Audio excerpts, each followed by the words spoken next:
The firefighter testing process is a marathon. It isn't just a simple job application. Many candidates fail throughout the process because they don't have the full map. Some may pass the physical, but they fail the backgrounds. Some may have all the certifications, but they lack all the other necessary important factors when it comes to scoring rubrics and how they are put on an eligibility list. So when it comes to the actual testing process, in this video, I'm going to go through a comprehensive list. So I've surveyed several different departments and I came out with this nice segment that can kind of give you a direct visual of what you can expect in a firefighter testing process. Starting with this general overview, I want to let you know that each department may have their own set of phases or sequence that they go through when it comes to their testing process. But this is just a general overview to give you that visual to help support you in your process. So in this sequence, we have phase one, the application, applying for the job. Phase two, your physical ability, whether that's a CPAT, the BIDL, or whatever other physical that you may endure. Phase three for this one is a structured interview, so your first round interviews. Then you'll have your background, and then you'll go to your chief's level interview, and then all your screenings like your medical and all that stuff. And then phase seven is your formal offer of employment.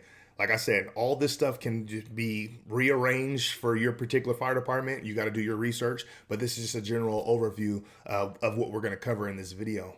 So looking at phase one, this is when you're applying for the job. So you have your resumes, you complete their job application, you submit your certifications, your experience and education, all those things factor into the overall score that you're going to get going throughout this process. Okay, so the more you have, the more marketable you are. And I say that in a lot of my videos because it's important. So try to get as much as you can, especially while you're kind of in the lull of waiting for opportunities. So here goes kind of a breakdown that based on surveying other departments, in particular this department that I was looking at, like this is kind of how they grade or offer points to candidates. So for certifications, if you have your Fire 1 or Fire 2, you get a certain allocation of points. As you can see, 1 or 2 here. Your EMT and medic, you get additional points. Your fire experience. As you can see, I'm not going to read through all these, but you can see that the more you have, the more you get. And I'm going to give you a perfect example toward the tail end of this of how important it is to have as much as possible and to crush every phase of this process, because it could be the difference between half a point of you earning a spot and you not getting that spot, okay?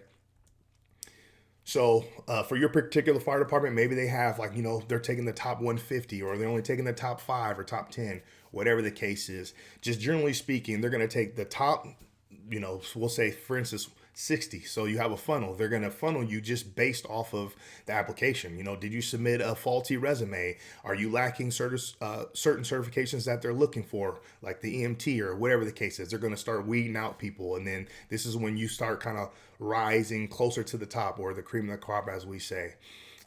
So that's something that's going to happen within that phase one.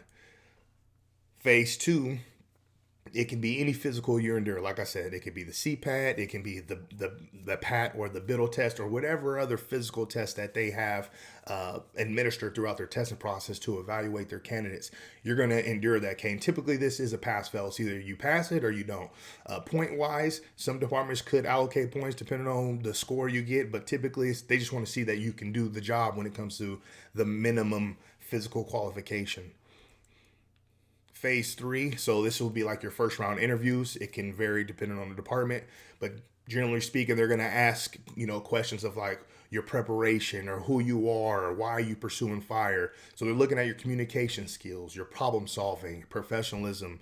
Can you do your values align with the fire department's values and things like that. So we'll cover stuff like this in other videos as well. And I'm sure you guys out there in the community, especially if you're riding along, you're getting a lot of mock oral time and you're seeing a lot of interview questions. But this is kind of like that first layer of interviews that candidates go through.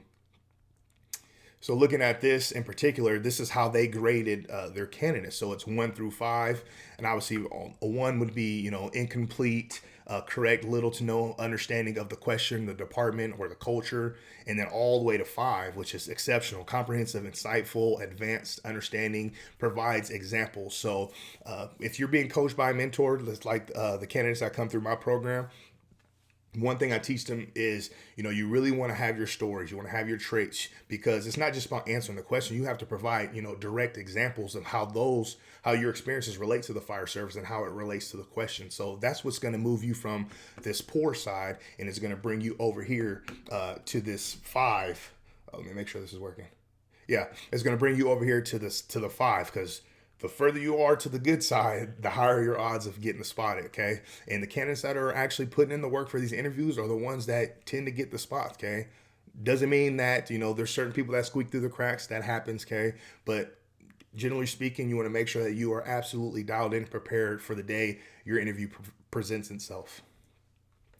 So here's goes like an overall breakdown of when you get your final interview score. So depending on where you score on the questions and overall, that's what's going to help boost your chances of being placed higher on their eligibility list, like at the end of this process. Okay. So like I said, you want to be as high as you can, well, on this chart as low, but you want to get the highest score as you can. Okay. Because the points matter. And I'm going to break that down toward the end here.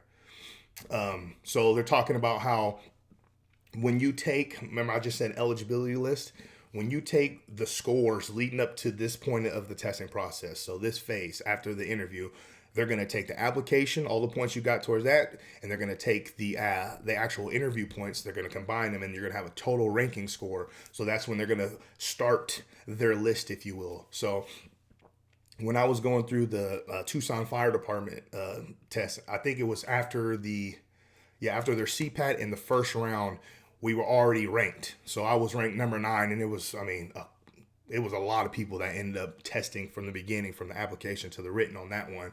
But yeah, I was ranked number 9. That just shows you how competitive it was, because I felt like I was extremely dialed in. I literally had like a 98% on their written. But hey, I was ranked number 9 at that phase of the testing process. So that's kind of how things work when it comes to these cumulative score checkpoints, okay? Now, phase 4 can be different for your department. You could go straight into your second round interview, who knows? But phase 4 in particular for this example is background. So this is your personal history statement. They're checking your criminal history. They're calling your references and people you grew up with and things along those lines. To just verify you are who you are, and there's nothing that's going to eliminate you from this process, okay? So this is a pass-fail segment as well. Your department may allocate points for this. Who knows? Typically, it would be like a pass-fail. So then once you pass all those phases, your physical, your interview, application, all that stuff, right? You have your certain score. Then you're going to move into your chief level interview, okay? Or the second round interviews. This is where you get more of like, department culture to see if you are the right fit for that department, and situational stuff. How do you handle judgment calls? Are you prioritizing safety? Zero tolerance when it comes to dangerous things, or can you handle conflict? At the station when your crew member is at the lowest level, and not take it up to the chief or to the captain if it's not necessary. Things along those lines. That's kind of where they kind of really break down who you are as a person and how do you handle situations. What kind of person are you going to be for a 25 plus year career when it comes to the teammate aspect, which is important, and obviously how you interact with the community and serve the community. So this is a big one.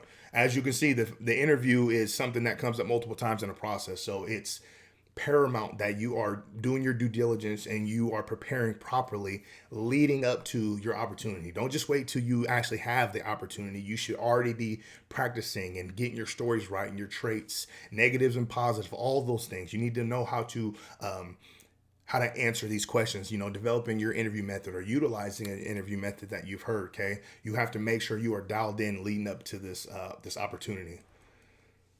So after you go through the interview, you're at this part, phase 6, the pre-employment screening. So you may have a polygraph, some sort of psych evaluation, drug screening, the whole medical, everything. They want to make sure you are fit for the job. Okay. This is a very important pass-fail segment as well. Again, there could be a score, who knows, depending on your department. You got to do your research, but typically it's like you have it or you don't. Pass-fail. And then this part is after you get scored and you're ranked high on the eligibility list, you passed everything, you are stamped as this person is eligible and they will be a sound member of our department. Then you will have your formal offer of employment, okay? And this is when, the real work starts. Like, you've done a lot of work. Remember, it's a full-time job to get the full-time job of a firefighter.